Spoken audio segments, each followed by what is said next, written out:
Question number 8.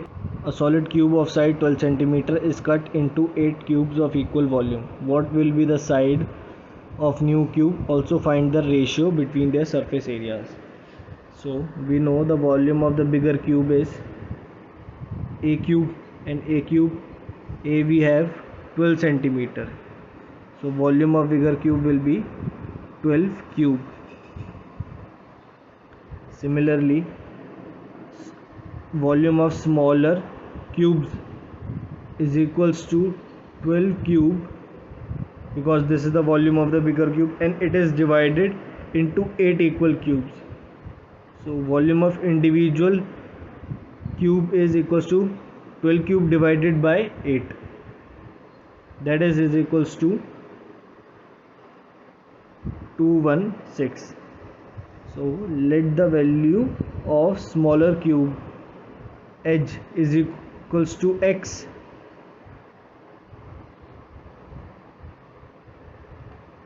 side of small cube, bx. So x would be cube root of 216, and we'll find the value of x is equals to 6 centimeters. So we have the value of x as, so we know the side of the new cube is 6 centimeters. Now we'll compare their ratio of their surface area.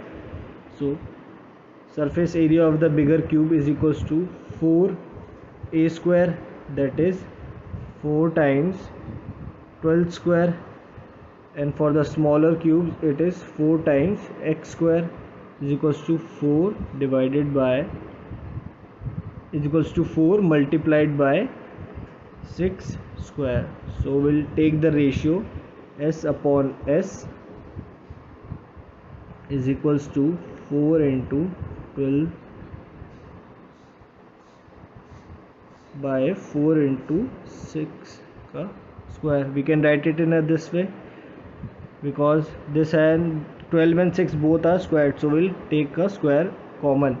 So 4 get cancelled and will remain with 2 by 1 square. So the ratio of surface area of the bigger cube to the smaller cube is s upon smaller s is equals to 4, or inversely we can write smaller cube ratio to the bigger cube ratio is 1 by 4. So in this case it is 4 ratio 1, and in this case is 1 ratio 4.